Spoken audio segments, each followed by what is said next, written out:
All right, this is going to be an obvious one. And it's going to be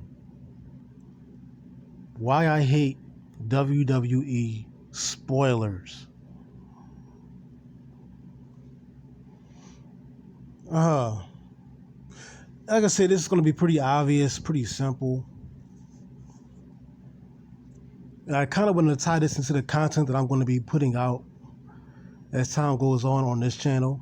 But, you got these Wrestle Talks, WrestleMania, um, Russell Hub, Dave Meltzer, and all this bullshit. I mean, I like some of that stuff, but it kind of kills the purpose of watching the content. You know what I'm saying? Like a spoiler comes out saying, "Oh, Brock is going to come back at Survivor Series and win the title again.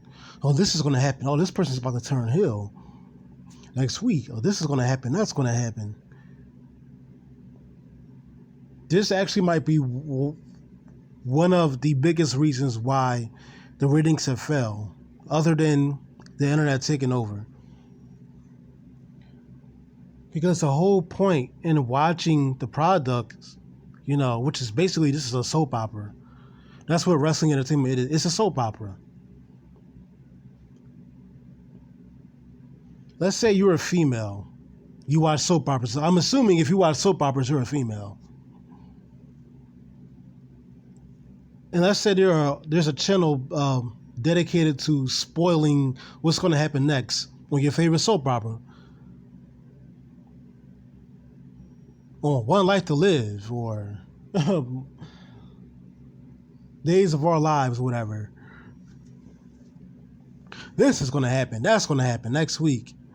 Or next month, this character is going to return. And this is going to happen.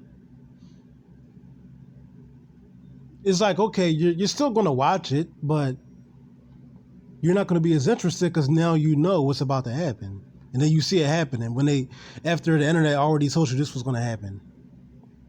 Through these leaked sources. You kill the point in watching. See, the whole point in watching wrestling is to not know what's going to happen next.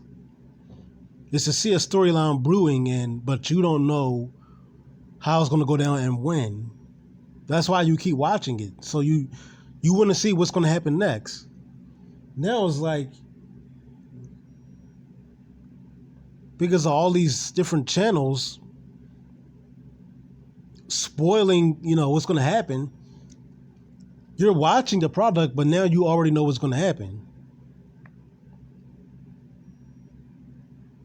So it's kind of like, okay, I'm watching this because I've been watching it for years, not because I want to see what's going to happen, because I know what's going to happen. That doesn't make any sense.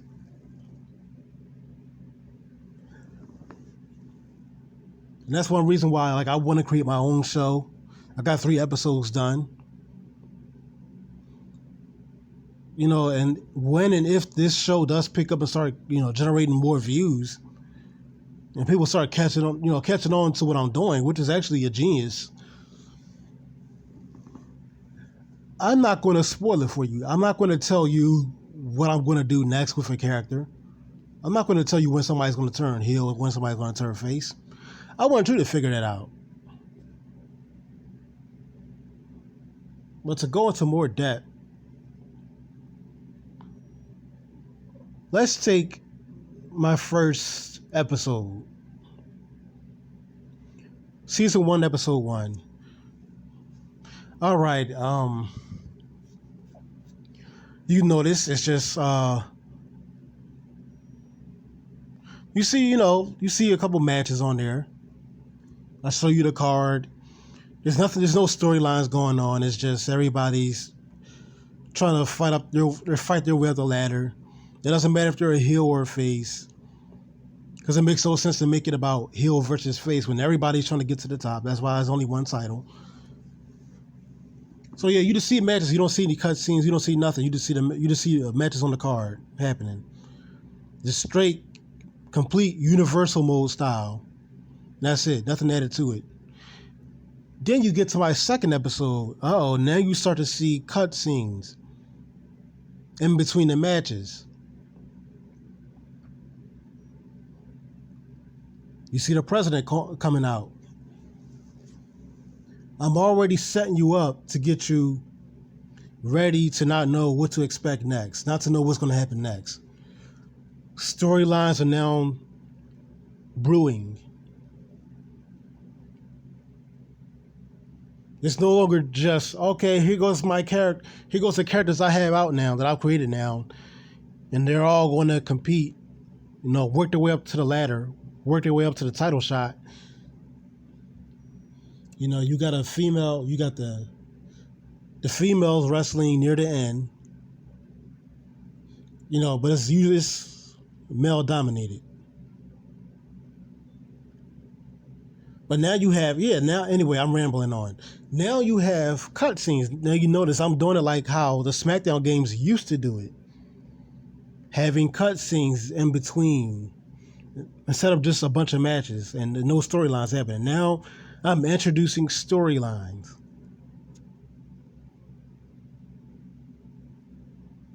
Now, the third episode.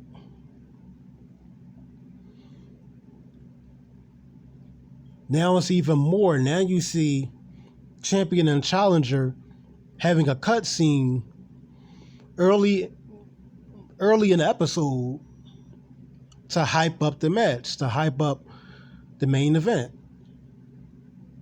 Long before it actually happens.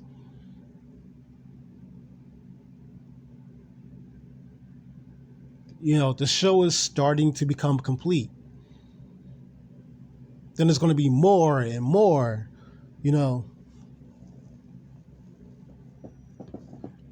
It's going to get to the point, not only is the storylines going to be more, it's going to get deeper, but also you're going to notice that the show itself is changing. New characters are starting to show up. They're getting older. They're changing physically. The arenas are looking newer and better.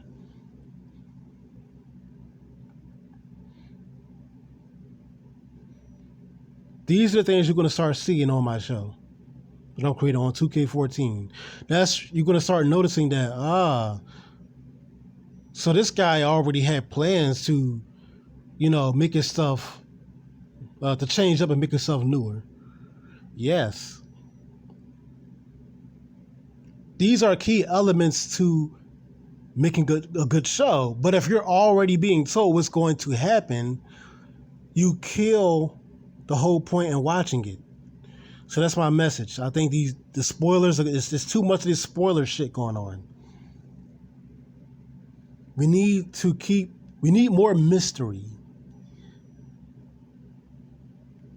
So it's like we like these channels because they're telling us what's going to happen, but at the same time, it gives us less of a reason to watch the product. And this, in my opinion, is a problem. The internet is already taken over, so you're not going to get many TV ratings. But now you're going to tell us what's already going to happen on the internet? Yeah, that's a problem.